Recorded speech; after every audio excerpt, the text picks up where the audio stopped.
Residential University, BTech Spot Admissions and Seminar, May 4th, Sunday. Hotel Shelton, Rajahmundry, beside Ramakrishna Theatre, Ayyappa Nagar. Narsapuram parliament చరిత్రలో మొదటిసారిగా లోక్సభ రాజ్యసభ నుంచి ఇద్దరు BJP నాయకులు అయితే ప్రాతినిధ్యం వహిస్తున్నారు. గత ఎన్నికలకు సంబంధించి నర్సాపురం ఎంపీగా పోటీ చేసిన భూపతిరాజు శ్రీనివాసవరం ఎవరైతే ఉన్నారో తాను భారీ మెజార్టీతో గెలిచారు. అంతేకాకుండా కేంద్ర ఉక్కు శాఖ సహాయ మంత్రిగా కూడా ప్రస్తుతం ఆయన ఉన్నారు. అయితే ప్రస్తుతం రాజ్యసభకు సంబంధించి పాక సత్యనారాయణ కూడా ఆయన నామినేట్ చేసిన పరిస్థితి. అయితే నర్సాపురం పార్లమెంట్ చరిత్రలో మొదటిసారిగా ఇద్దరు బీజేపీ నాయకులు కూడా చాలా సీనియర్ మోస్ట్ నాయకులు కాబట్టి వీళ్ళిద్దరు సారథ్యంలో ఎటువంటి మార్పులు జిల్లా బీజేపీలో రాబోతున్నాయనేది అయితే వేచి చూడాల్సిన అవసరం ఎంతైనా ఉంది. ఎందుకంటే ఇప్పటికే భూపతిరాజు శ్రీనివాస్ వర్మ ఎంపీగా గెలిచిన తర్వాత కేంద్ర మంత్రి అయిన తర్వాత దాదాపు జిల్లాలతో పాటు పక్క జిల్లాలో కూడా అన్నీ కూడా ఆయన తిరుగుతున్నారు. కాబట్టి ఈ బీజేపీకి సంబంధించి ఇప్పటికే పార్టీ కాస్త బలంగానే ఉంది. ఎందుకంటే ఇప్పటికే కోట్లాది రూపాయల నిధులను కూడా శ్రీనివాసవరం తీసుకొచ్చారు.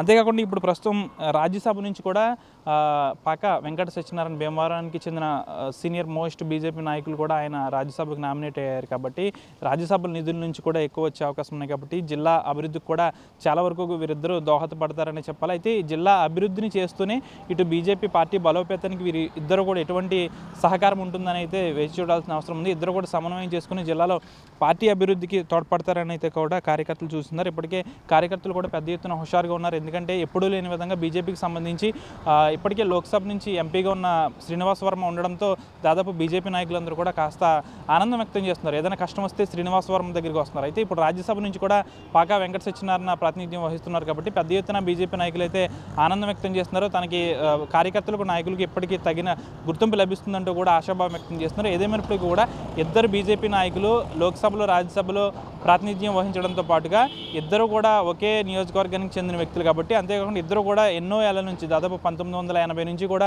బీజేపీకి సంబంధించి ఎక్కువగా వీరిద్దరు కూడా ఎప్పటి నుంచి పార్టీలో ఉన్నారు. కాబట్టి వీరిద్దరికీ అన్నీ తెలుస్తాయి. కాబట్టి పెద్ద ఎత్తున ఇక్కడ నిధులు తీసుకొచ్చి జిల్లాను అభివృద్ధి చేయడంతో పాటుగా జిల్లాలో ఇదే విధంగా బీజేపీ పార్టీని బలోపేతం చేస్తే ముందు రోజుల్లో బీజేపీ పార్టీ మరింత బలోపేతం అవుతుందంటూ కూడా కార్యకర్తలు అయితే చెప్తున్న పరిస్థితి. అయితే చూడాలి వీరిద్దరు సమన్వయం ఏ విధంగా ఉంటుంది, వీరిద్దరు కూడా జిల్లాలో పార్టీని ఏ విధంగా బలోపేతం చేస్తారు, జిల్లాకి ఎటువంటి నిధులు తీసుకొస్తారనేది అయితే కూడా మరి కొన్ని రోజులు వేచి చూడాల్సిన అవసరం ఉంది.